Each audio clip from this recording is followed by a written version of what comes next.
guys, welcome back to the channel. This is Gab from Tech Tips for Business.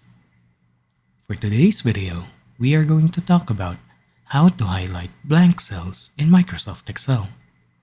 Let's get started.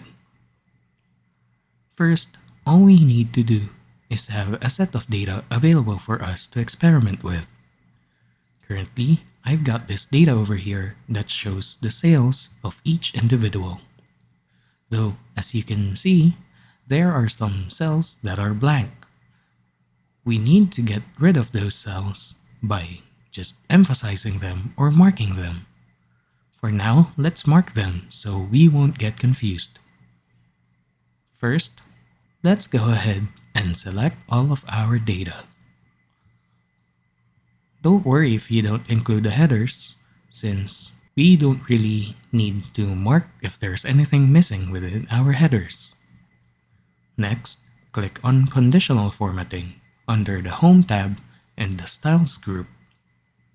Next, let's go ahead and create a new rule. This window should appear. Let's go ahead and select Format Only Cells that contain. Once you do so, let's go ahead and select the drop-down list that says Cell Value. A list should show up, and we should click on Blanks.